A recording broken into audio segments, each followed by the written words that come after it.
กองประชุมเวียกงานกวดกาประจำปี2024ของธนาคารแห่งสปปลาวโดยอิงตามวารสารกวดกาเปิดเผยให้รู้ว่าในวันที่13มิถุนายน2025นี้ธนาคารแห่งสปปลาวได้เปิดกองประชุมเวียกงานกวดกาประจำปี2024ขึ้นอย่างเป็นทางการอยู่ที่สโมสรใหญ่สถาบันการธนาคาร โดยภายใต้การเป็นประธานของสหายนางวัฒนาดาราร้อยรักษาการเลขาคณะบริหารงานพรรครักษาการผู้ว่าธนาคารแห่งสปปลาวมีสหายปอดาวบรพาบาวงเพชรคณะประจำพรรคห้องประธานคณะกวดกาศูนย์กลางพรรคห้องประธานองค์การกวดกาแห่งรัฐสหายอารุณบุญยงคณะประจำพรรค ห้องผู้ว่าการธนาคารแห่งสปปลาวในบรรดาสหายคณะประจำพรรคคณะพรรคเลขาหน่วยพรรคผู้กวดกาหน่วยพรรคเลขาคณะพรรคหักฐานประธานกวดกาคณะพรรคหักฐานและสาขาธนาคารแห่งสปปลาวประจำภาคในกองประชุมสหายเวียงสวรรค์ไสยวงศ์คณะพรรคห้องประธานคณะกวดกาพรรคธนาคารแห่งสปปลาว ก็ได้ผ่านทางบทสรุปการเคลื่อนไหวเวียกงานกวดกาประจำปี2024และทิศทางแผนการปี2025ซึ่งสหายได้ยกให้เห็นการจัดตั้งปฏิบัติเวียกงานติดตามกวดกาภาครัฐเวียกงานสกัดกั้นและต้านการสอราดบังหลวงเวียกงานค้นคว้าคำห้องคำเสนอยกให้เห็นทั้งด้านดีและผลสำเร็จที่ควรเสริมขยายโดยการสีนำพา ของคณะกวดกาพรรคธนาคารแห่งสปปลาวต่อการติดตามกวดกาการจัดตั้งปฏิบัติภาระบทบาทสิทธิหน้าที่ความรับผิดชอบ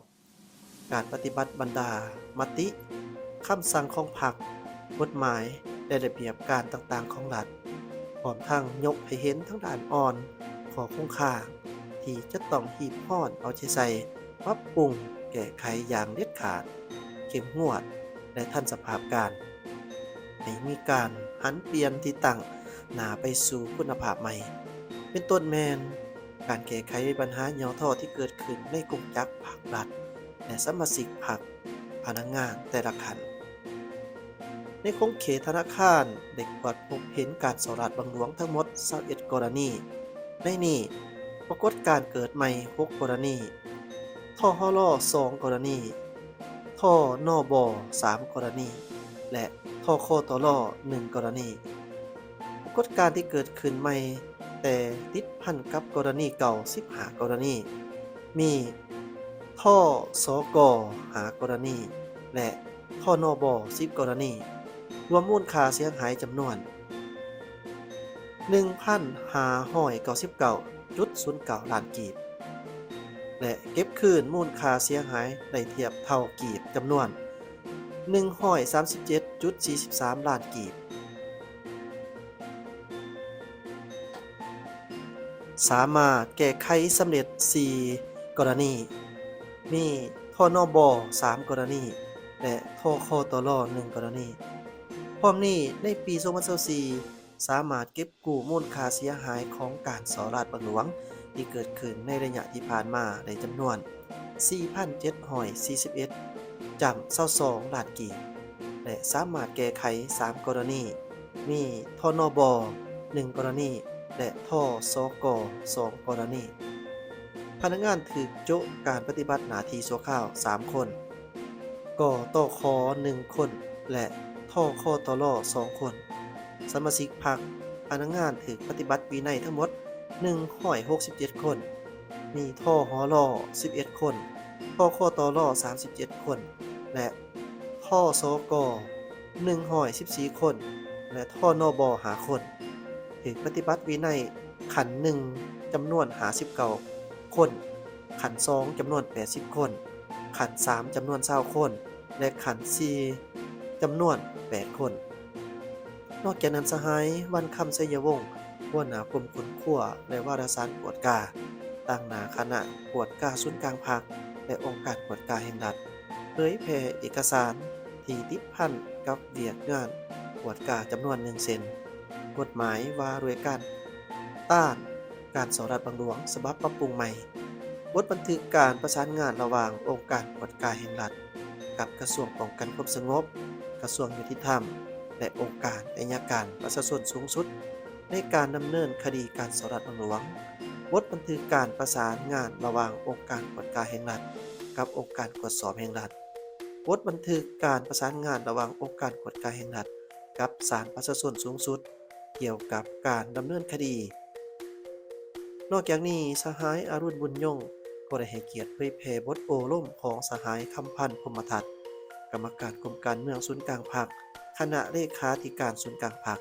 ประธานคณะกวดกาศูนย์กลางพรรคประธานองค์การกวดกาแห่งรัฐและบทสรุปตีราคาเวียกงานกวดกาทั่วประเทศประจำปี 2024 และทิศทางปี 2025 ฉบับเลขที่ 42 ทับข้อกสพลงวันที่ 11 กุมภาพันธ์ 2025 ต่อกองประชุมเวียกงานกวดกาประจำปี 2024 ของทหล.ตืบอีก